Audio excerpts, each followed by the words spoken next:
On the morning of May 4th, 2026, United States military helicopters descended on the Strait of Hormuz and sank 7 Iranian fast attack boats that had emerged from Iranian coastal waters to intercept commercial vessels attempting to transit the waterway under the protection of Project Freedom.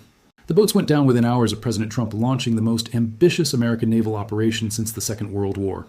An operation that involved 15,000 American troops, over 100 land-based and sea-based aircraft, guided missile destroyers, undersea assets, and an electronic warfare architecture designed to break Iran's 64-day stranglehold on the channel through which 20% of the world's seaborne oil trade normally flows. By the afternoon of that same day, United States Central Command confirmed what Iran's state media had been loudly and categorically denying.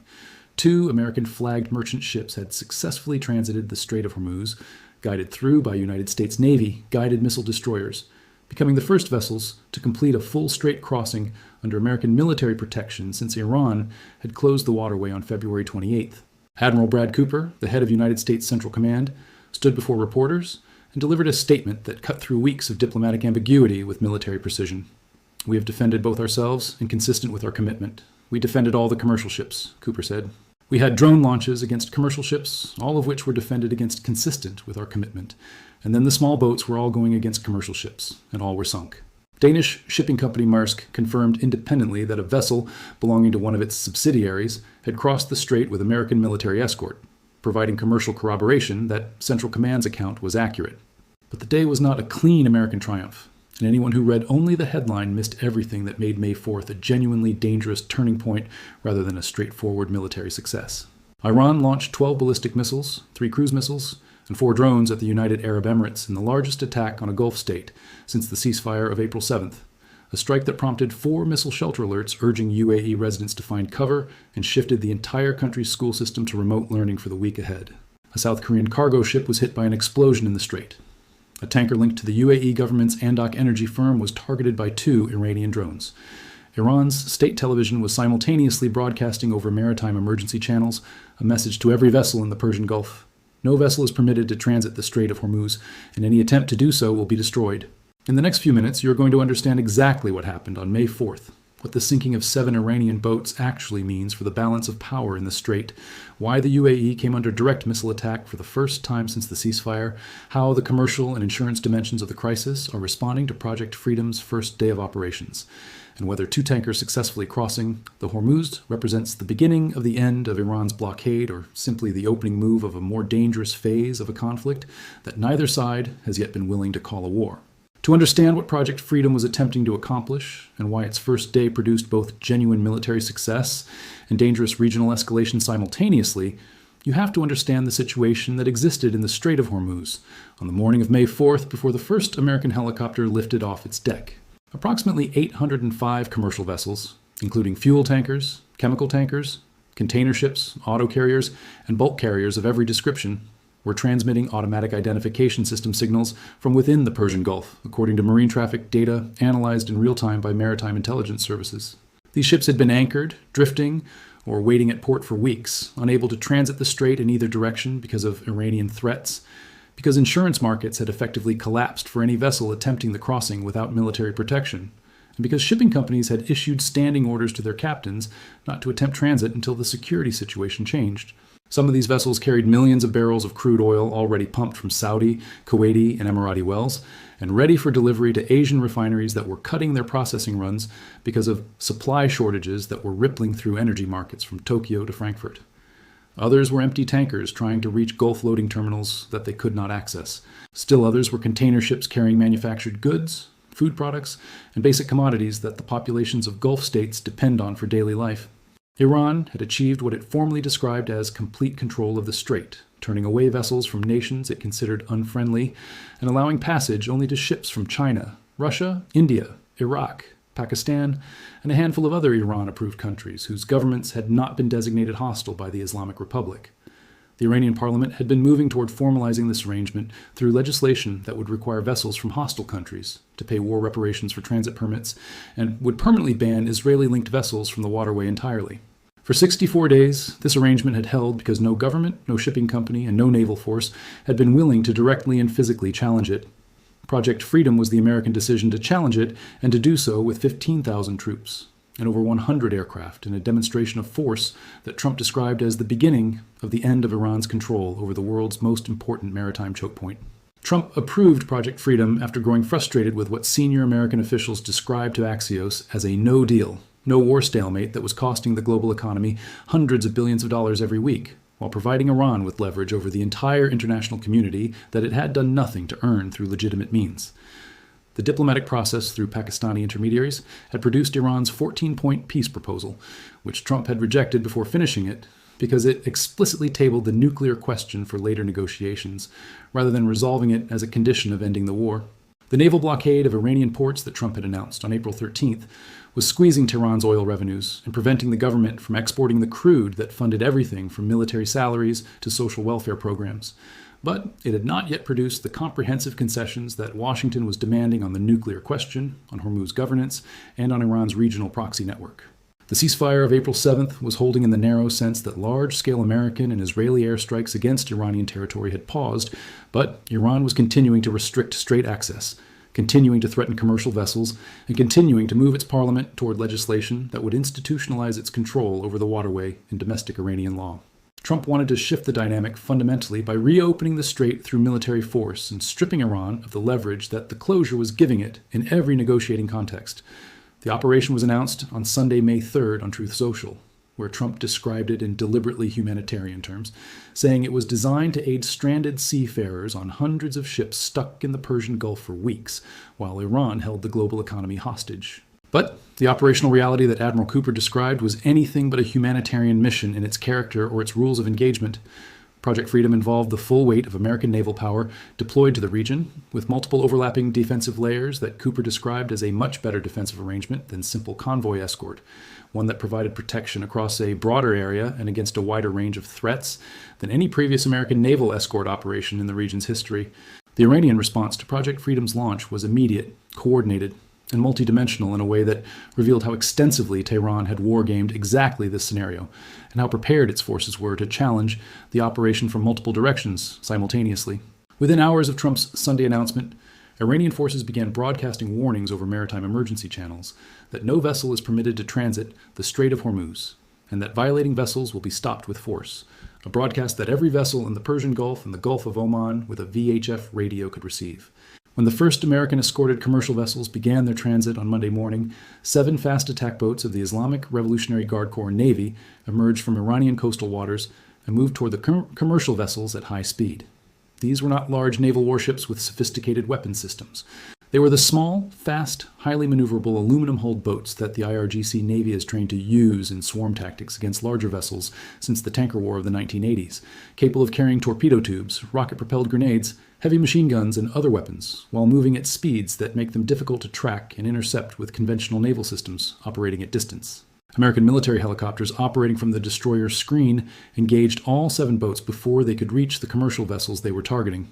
All 7 were sunk. Cooper confirmed that every threat had been defeated and that no American military personnel were killed or wounded in any of the engagements throughout the day, a statement that the White House cited repeatedly as evidence that the defensive architecture of Project Freedom had performed exactly as designed.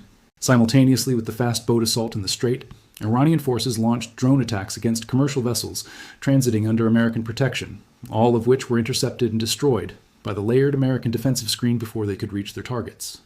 The IRGC was testing the American defensive system with multiple simultaneous threat vectors, probing for gaps in coverage and demonstrating that Iran retained the operational will to contest Project Freedom regardless of the military risks involved.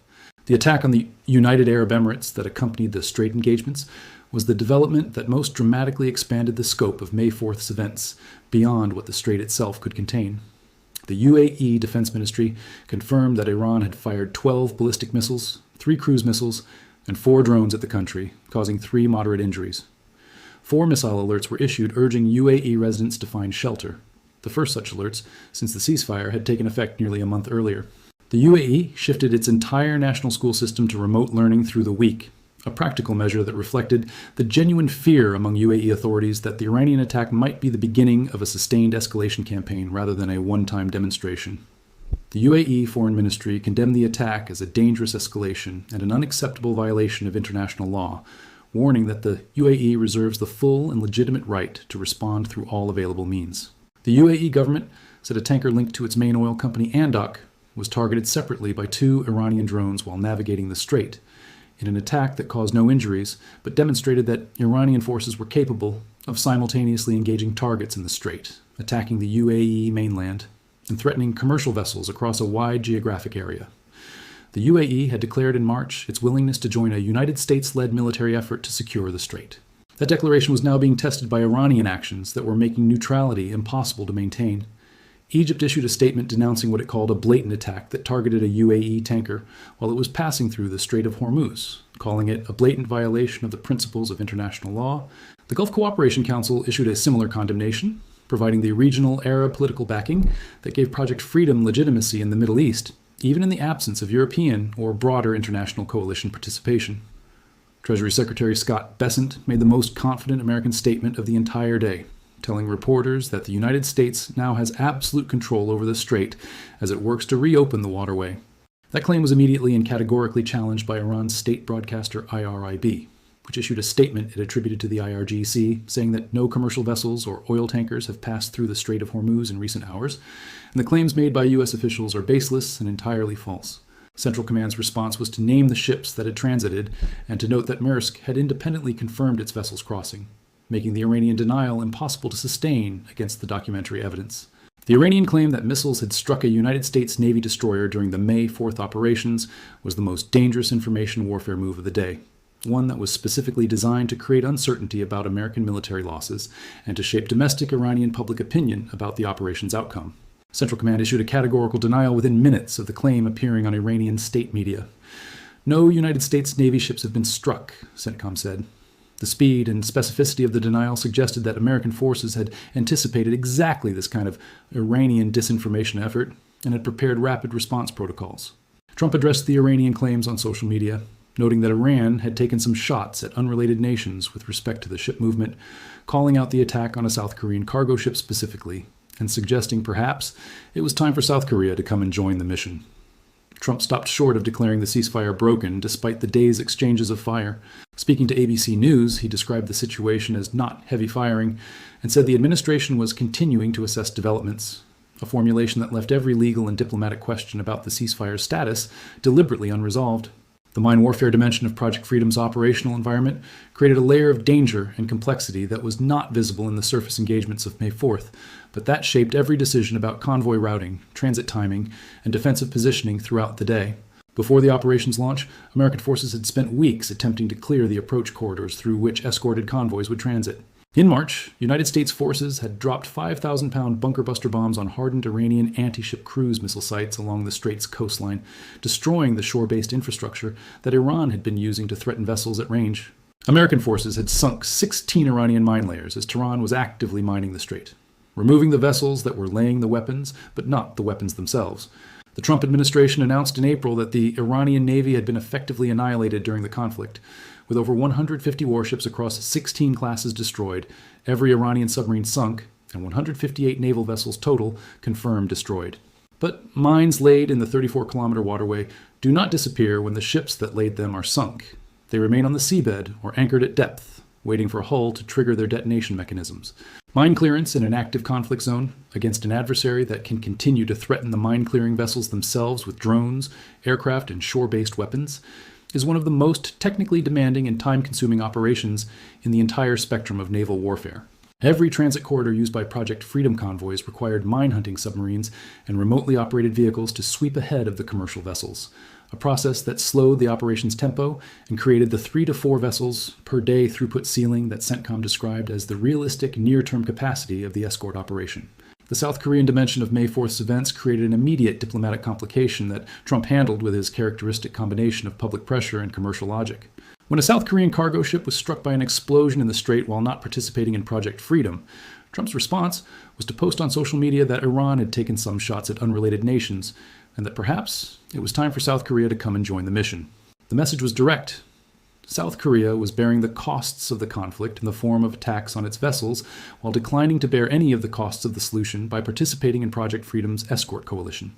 Germany, Spain, Italy, Estonia, the United Kingdom, Australia, South Korea, and Japan had all previously declined Trump's invitation to join the operation. German Defense Minister Boris Pistorius had said, "This is not our war. We have not started it." The attack on a South Korean vessel on the first day of Project Freedom was Trump's most powerful practical argument for why that position was untenable. If Iranian forces were going to attack South Korean ships regardless of whether Seoul participated in the operation, then South Korea was receiving none of the protection that coalition membership would provide, while still absorbing the costs that Iranian aggression imposed on any vessel in the region. India and Pakistan had sent destroyers to escort tankers in the Gulf of Oman waters outside the strait itself, providing some protection for vessels approaching the choke point from the east without committing to the higher-risk strait transit corridor where the May 4th engagements had occurred. The insurance market response to Project Freedom's first day was one of the most consequential dimensions of the operation that received the least immediate attention in news coverage focused on the military engagements. Before May 4th, war risk premiums for strait transit had risen from 0.125% of ship insurance value before the conflict to between 0.2 and 0.4% per transit, representing premium increases of hundreds of thousands of dollars per voyage for very large crude carriers.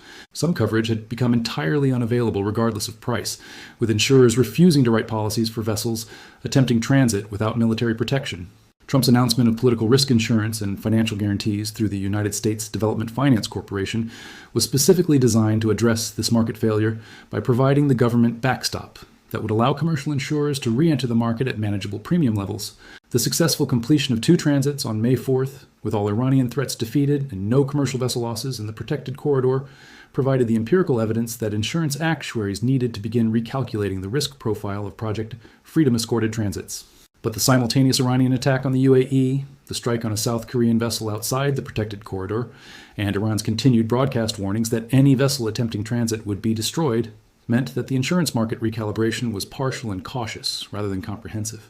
Maersk's independent confirmation that its vessel had crossed the strait provided the most commercially significant signal of the day, because Maersk is the world's largest container shipping company, and its operational decisions carry enormous weight in the maritime industry's assessment of where safe operations are possible. The question that defines everything about Project Freedom's future is whether the Iranian decision to attack the UAE on May 4th, to fire on South Korean vessels, to deploy fast attack boats against American-escorted convoys, and to maintain its categorical broadcast warnings that all transit attempts will be destroyed, represents a sustainable escalation strategy, or last demonstration of resolve, before Tehran adjusts to a new reality in which the strait is no longer under Iranian exclusive control. From the Iranian perspective, the attack on the UAE served multiple purposes simultaneously. It demonstrated that Iran retained strike capability against Gulf states despite weeks of American and Israeli bombardment. It imposed costs on the UAE for its implicit support of Project Freedom. It sent a signal to other Gulf states that hosting American forces or supporting the escort operation would make them targets.